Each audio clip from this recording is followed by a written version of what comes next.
everybody. Grand risings to who is just trying to hit me while I'm in the middle of facts? No, we can't do that right now. It's too early in the morning for all that. Grand risings, everybody. I see you too. Grand risings to everybody who's tuned in.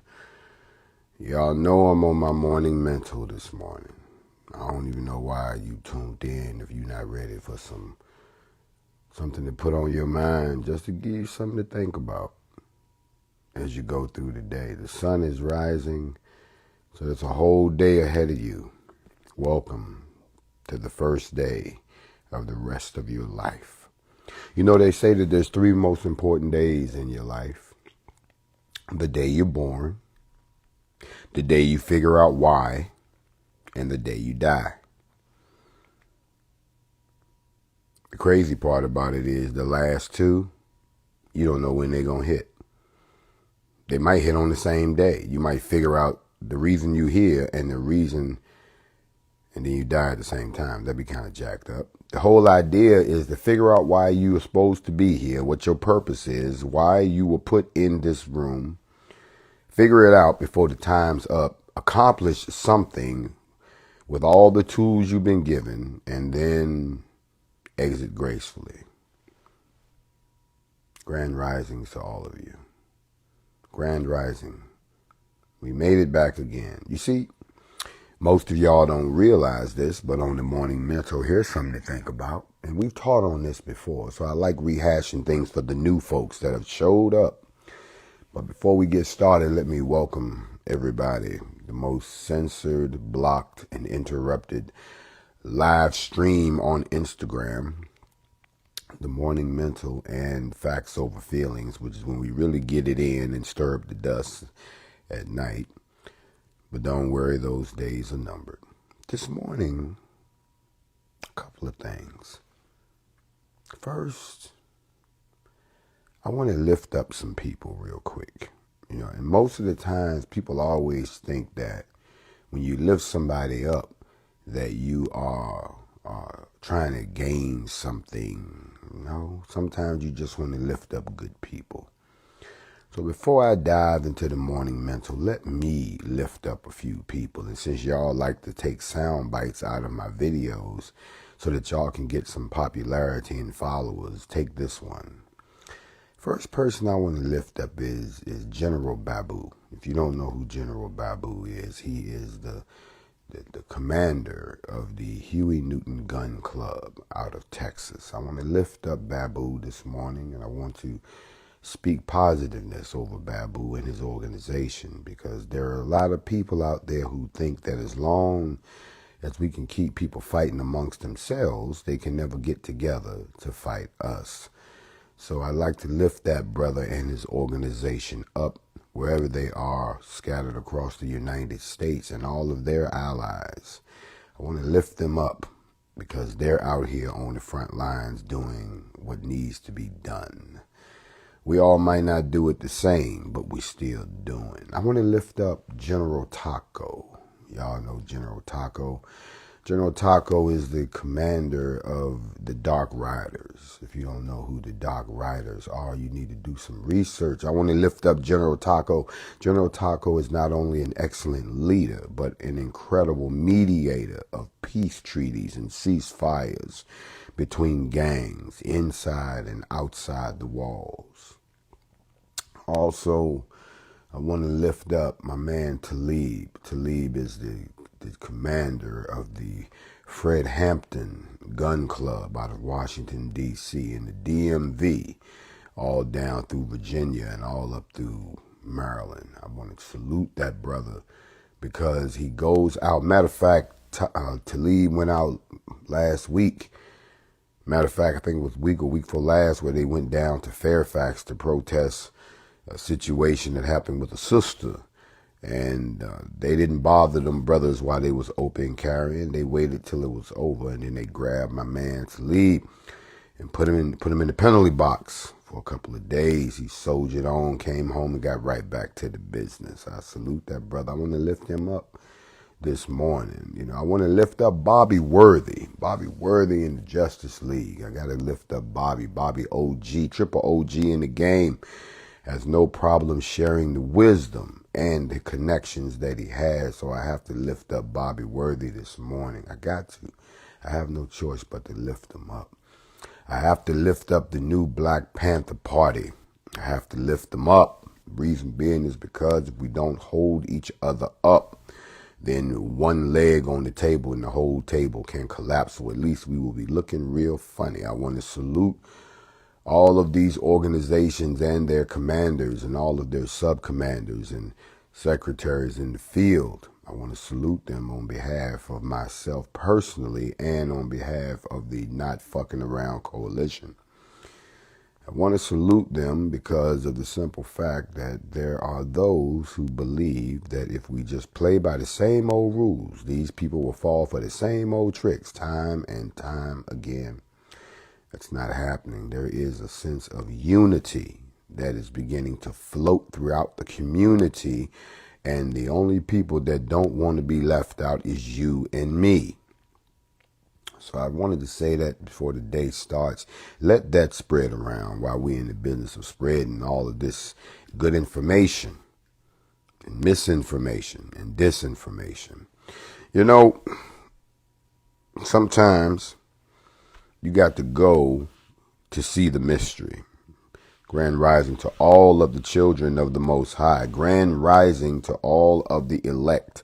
Grand risings to all of the chosen. Grand rising to those of you all who are trying to do your best under the circumstances, trying to be the best person you can under the circumstances.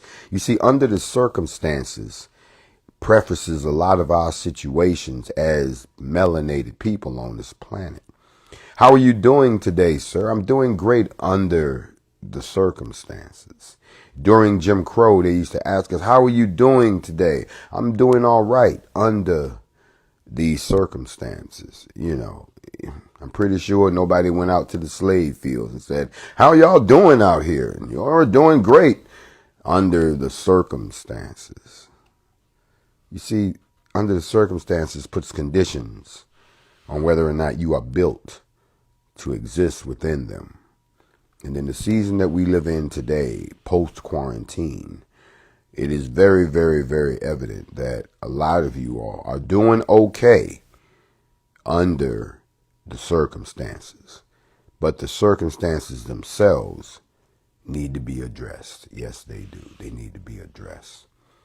I want to also, believe it or not, this is going to sound kind of strange, but I have to actually lift up.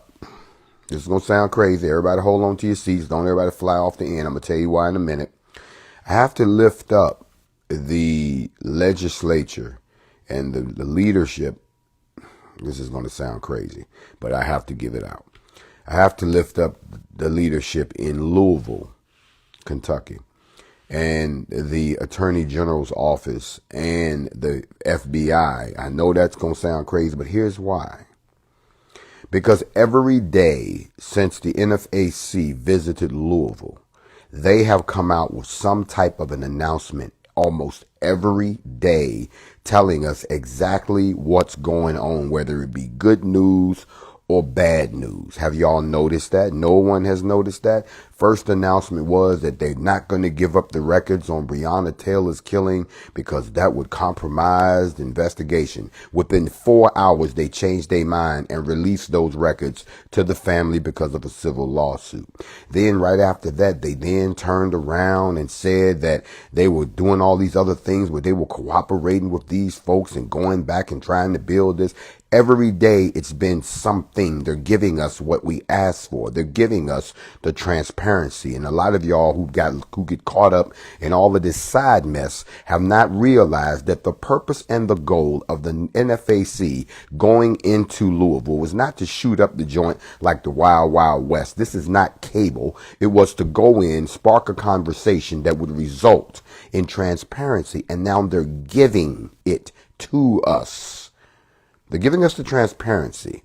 So I don't know. I don't want to hear from people who don't understand a process when you're trying to get to the heart of the matter to find out what the problem truly was. We went from thinking that they were totally ignoring us to now we can sit around and be critical of the information that they're giving us. And it has still not continued.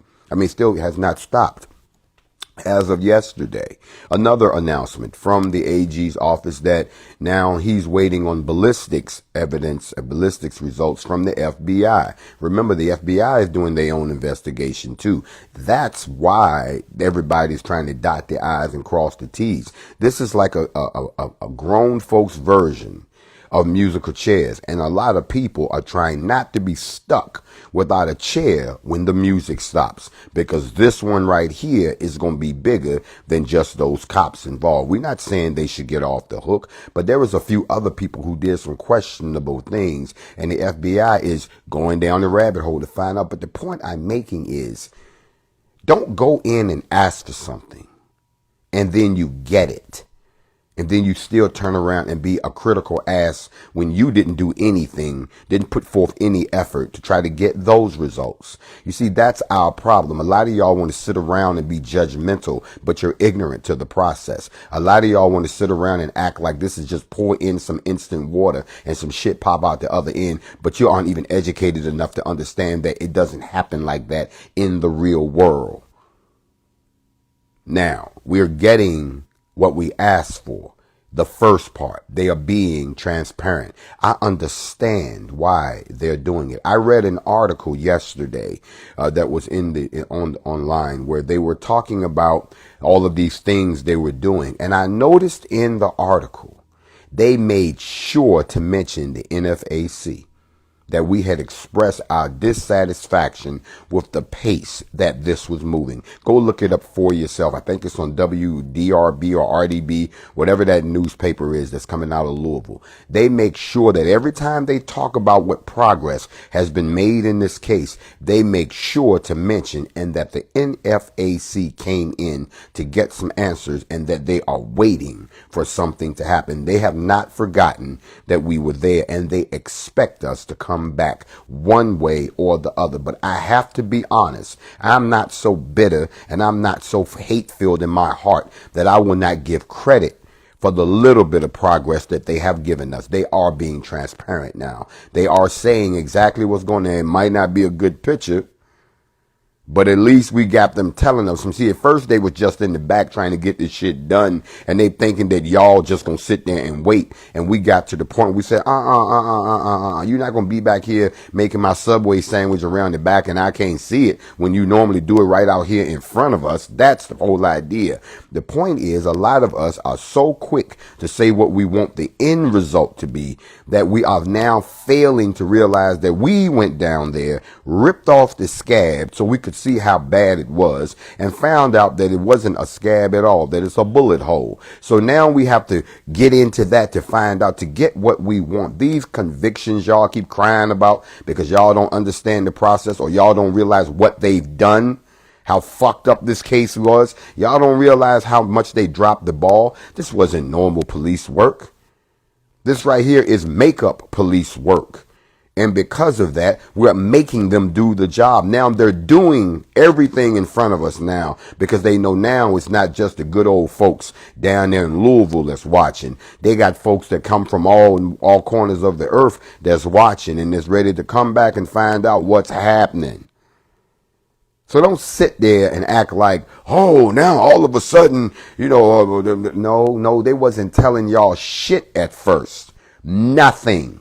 You got nothing out of the AG's office. You got nothing out of the mayor's office but a bunch of lies. You got nothing from the police department. You got nothing. The lawyers couldn't even get what they needed to try to put together a case. Now we done came down this motherfucker and we shook the tree and the fruit is falling off of there. But a lot of y'all still want the fruit to fall, get processed, get baked into a pie, wrapped up and presented to you because, like I said before, you fail to understand the process. So the only reason that I'm giving them, some asshole just asked me where my shades at. Well, pardon my language, why in the fuck would I have shades on and I just woke up? I'm sorry. That's the kind of shit I got to talk. Get out. Capture his name and block him forever for asking a dumbass question. So the bottom line was, y'all, that the NFAC went down there and we brought the appropriate pressure from the public. And now I have to say they're actually responding. They're responding. And they're giving us the transparency. And to be quite honest, if y'all haven't noticed, they have given us something every day. That means they're working at a very fast pace. Y'all don't see that. We do. We got to have that moment. Y'all got to stop. We got to have this moment right now. Yeah, we got to have this moment right now. All right, that one is for Bree. A little bit closer. We're getting a little closer, Bree. Getting a little closer. In the meantime and in between time, I want to talk about something a little different this morning because I'm always trying to open your eyes and get you on a path of enlightenment so that you can get where you really need to go.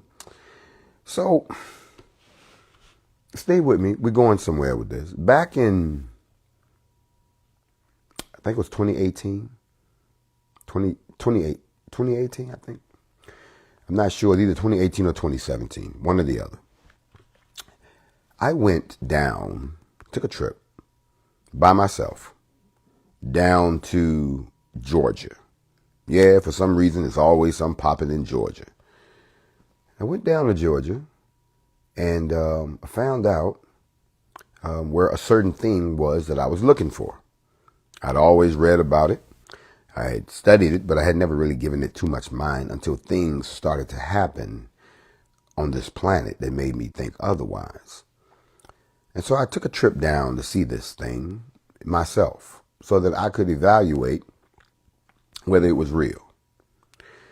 The same way, if you go back through my profile here, you'll find out that I took a trip to Denver International Airport because I wanted to see those paintings for myself. The ones that are on the wall when you first walk into the airport. And, I'm going to be honest with you. I went out there and I was thinking, man, they bugging. People just blowing stuff out of proportion. It's probably just some plain old paintings.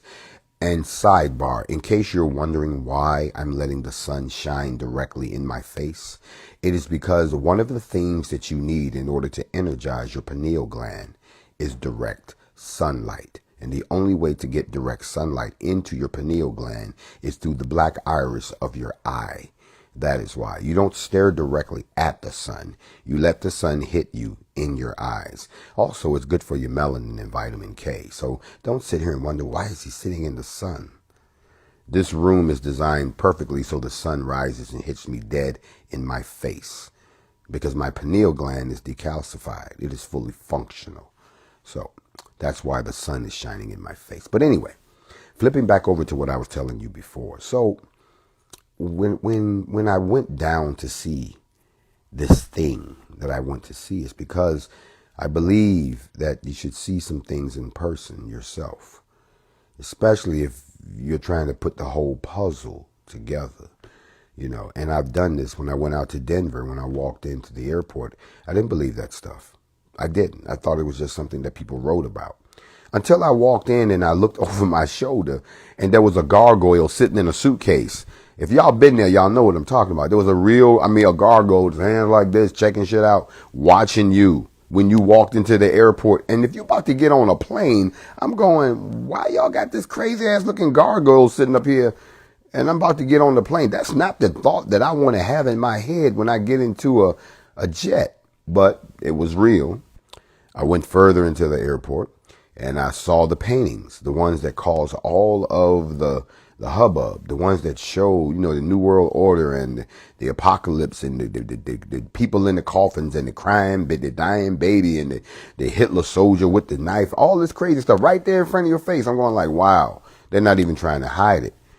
And then I went deeper into the airport and I saw the Masonic cornerstone that's built in the New World Order airport. And it's real. I took pictures. I couldn't believe it. And then I got nosy and I started snooping around because I wanted to see if I could find one of the secret entrances and maybe I could sneak downstairs and see the base that's supposed to be under there. And maybe I might even have to run into one of the aliens that they claim is down there and then we could kick it for a minute and he could tell me what's really good. But I didn't get that far because there were guards that told me I just could not go on a certain level. So that was the end of that. But at least I went to see it for myself. And it was interesting. I do believe there is something under that airport. I don't know what, and I really don't care because it's probably something that would be fatal to my existence.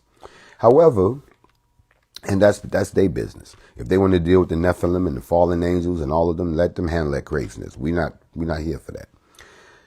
But there's another object that I wanted to go see. And I want to talk about it this morning because someone asked me to talk about it. And I said, you know, it's interesting you asked me that because I've actually been there.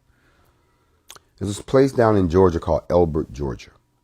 If you don't know where it is, it's northeast of Atlanta. It's a good little ride. And when I went down to see this thing, if you've never heard of this, I'll tell you what I'm talking about. They're called the Georgia Guidestones. And a lot of y'all know exactly what I'm talking about. The Georgia Guidestones are set up kind of like a Stonehenge of America, but it was built recently. But it's not so much how it's built, which is a story within itself, but it's what it says. It has writing on it in the 5 basic languages that you would need to rebuild this world. And it has certain guidelines on it. It has its own like 10 commandments on it. And when you stand there and you read it, it looks like good stuff. Like, okay, until you get to the part about maintain the population at 500 million in balance with nature. I'm going like 500 million. Bro, there's 7 billion people on the planet. Where everybody else at? So either A, this is something that is a guide for people who survive a cataclysm and that, you know, there's not even that many people left. But when you start to grow your population, make sure you cap it off at 500 million. Or it means everybody's still here and 500 million is the ones that survive and you killed the rest. That's what's so scary about this thing. And everyone who's seen it says the same thing. Now, the Georgia Guidestones are made of the hardest granite in the world. And its base is sunk so deep into the bedrock of the earth that it could survive multiple cataclysms and still be standing. Not only that, it has holes drilled in it, which actually make it into a clock. It turns also into, it can line up the solar equinox and it can find, so you can use it as a compass. You can use it as a clock. It has all of the basic languages on it. It has the rules for how to live. It has all of these things and it's damn near indestructible. And they put it in Georgia. I wonder why Georgia? Because that's where the hardest granite is found. The people who built it are a mystery. The person who came in and paid for it in advance with blueprints. They said it had to be astrophysicists, engineers, and a bunch of other smart people to design this thing. Someone is remarking about my countenance, that my face is aglow. No, this is melanin energized. So I wanted to go through those things that were on the stone and see how they relate to how we build a new nation. Isn't that interesting? To build a new nation and already have guidelines in effect so that it doesn't just grow wildly. That we can't do this, we can't do that. We're trying to do this, we're trying to do that. Sounds almost like a utopia, right? I don't think so. So the very first rule that they had was maintain humanity under 500 million in perpetual balance with nature. I still wonder how they arrived at that conclusion. The second one was guide reproduction wisely, improving fitness and diversity. Guide reproduction wisely. In other words, no one reproduces on their own. Everything is guided. Bloodlines are controlled to increase diversity amongst the race, but to make sure that fitness, and these folks are fit and beautiful. You see what they're trying to do? They're trying to build their own utopian society, unite humanity with a living new language. How many of you all remember that at one time it says in the scriptures, we all spoke the same language, but in our speaking the same language, we united in one purpose. And when we united in that one purpose, we thought that we were above the creator. So we tried to build a tower unto heaven and so forth, which is another story. I think Zechariah Stitchin would disagree that they didn't just build the tower. They were trying to rebuild a launch port. That's what he said. And that they were trying to rebuild the tower to the stars so that they could go back to where they say the Sumerians say we came from, those who came from the stars. That's what they said. I didn't say this. I'm just telling y'all what it says. But what they're saying here is that we bring back just one language. Can you imagine? Notice in the New World Order that you hear about is one government, one money, one religion, but never one language. What was the purpose of multiple languages according to the scriptures? According to the scriptures, the languages were confused to stop us from trying to achieve godhood. So if someone is going to unite you in your money, unite you in your government, and even unite you in your worship, but not unite you in your language, then they still have language serving the same purpose that it served before, which was to confound the people and confuse the people. That's what it says. You would be confused. So guess what? Even today, we still have language barriers that stop us all from getting on a global one accord. The interesting thing about that is you can't stop the spirit. The spirit is a universal language. The spirit of our ancestors is a universal language. You don't even have to speak it. It speaks to you. The spirit of our melanin is a universal language. You don't even have to speak it. It speaks to you. The language of our souls is a universal language. We can feel it in our soul. Some of you all know that when we're in these sessions, that you're not just listening to what I'm saying, that there is a tone that is addressing the melanin frequency inside of you. So it makes it easy for you to digest what I'm saying. Whereas other folks who don't have that frequency, they're like, it sounds like noise. It sounds like confusion. I don't get it. This guy's just talking. But to the rest of us who know that we need a stabilizer in our lives, who know that we need some confirmation that we ain't the only ones crazy around here. For someone who knows that I am not a misfit, I don't fit into this for a reason. And the reason that I don't fit into it is because I am in tune with my other brothers and sisters, and they not feeling this either. We just need one of us to speak up, turn the light on for everybody, and we all on one accord. That is a universal language. And that language cannot be confounded. But the verbal language, big shout out, Black Self-Defense Coalition. Those languages are easily confounded by man, but the language of the soul, the language of the melanin, the language of our ancestors, the language of the original, the language of the tribes, the language of the Most High cannot be confounded by man. Y'all deceive yourselves sometimes. And it's laughable at most. They then go on to say, rule passion, faith, tradition, and all things with tempered reason. In other words, you've heard the saying, be slow to anger and quick to respond. You've heard that. I'm on my morning mental this morning. I'm on the morning mental, in case you don't know. And if you never sat through a morning mental, don't listen to a piece of it and think you got the whole lesson. Our classes are not that simple. We are the learned of the children. So be slow to anger. But when you respond decisively. Temper everything with reason. That means critically think through everything. Even as a race, we should be critically thinking our way through certain things. We don't. We jump to the first conclusion and we stay there. That's what we do with our hands in the air. Let's stop that. Protect people and nations with fair laws and with just courts.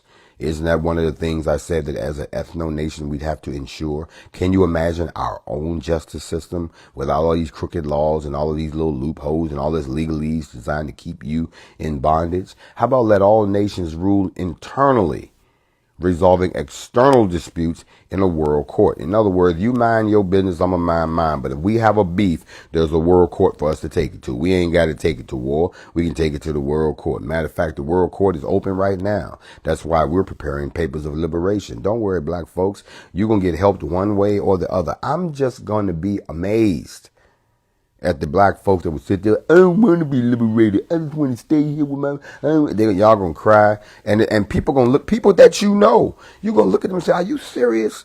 We just got liberated and your ass is standing here talking about, I don't want to be liberated. I want to stay right here. I ain't gonna say nothing. Y'all figure it out. It didn't take y'all long to figure this one out, did it? Avoid petty laws and useless officials. That's self-explanatory. Balance personal rights with social duties. Here's where I could stop and I could talk all day about this. They said, listen what they said. They said, balance personal rights with social duties. It is your right to defend yourself. It is your right to have a decent place to live. It is your right to be taken care of. These are rights. But we have to balance those against social duties. Your social duties mean you got to protect the neighborhood. You just can't live in the neighborhood.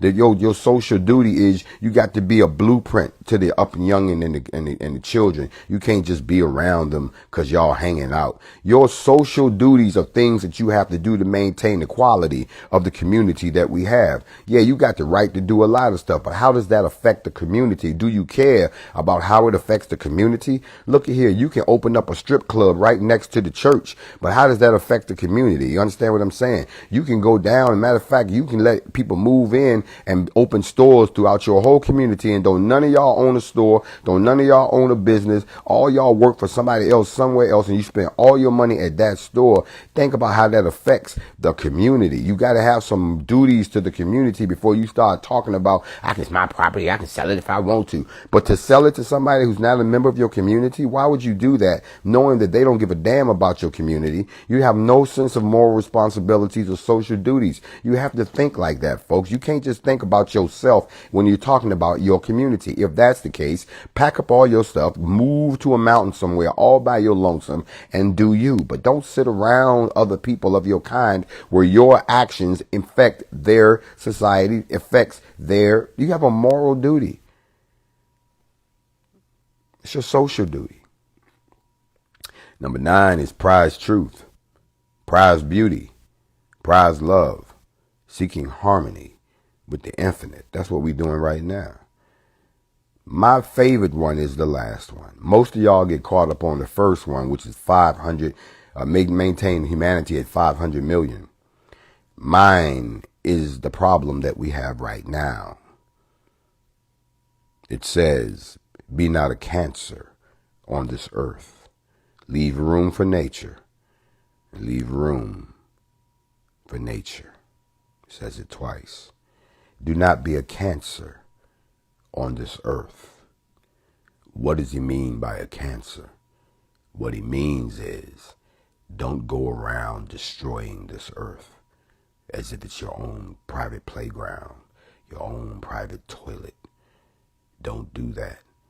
Don't destroy the animals that you did not create. Don't pollute the waters that you can't replenish. Don't cloud the air and hide the sun, which is essential to the earth. Don't let everywhere you go, you rape, rob, and pillage. Don't be that person. If you do, you become a cancer on the earth. Now, if we look around us today, I wonder who fits that bill. Who has become a cancer on the earth? And if they are the cancer, what is the cure?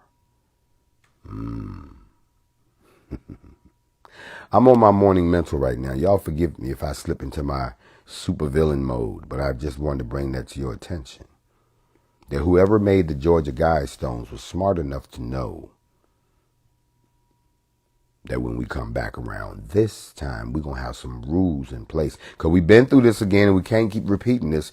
That also means that whatever this cataclysm is that they're preparing for is so devastating that only a small handful from around the world will survive.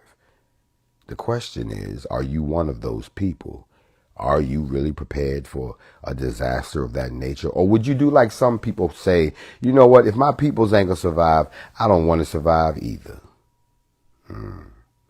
Self-preservation is the first rule of being a human being. Knowing that you belong to Yah is your overriding. So I wanted to share those with you because I went down there to see these stones myself.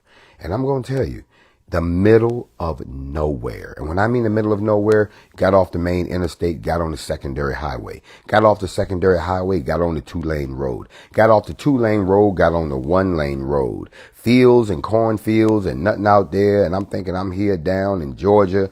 Don't nobody know where I am. And then you turn this corner and voila, there it is in the middle of nowhere, all by its lonesome. But they got security lights up there and cameras in case people decide to come by and vandalize it. But there it is. And I wonder why they picked the hill that they put it on. See, it makes you wonder, did somebody time travel and come back and put that there as a warning? Or is it somebody who knows what's about to happen? I want to give you all those things to think about on the morning mental. Now it's time for me to take my break. I'll be back in about 120 seconds on the morning mental. Grandmaster Jay.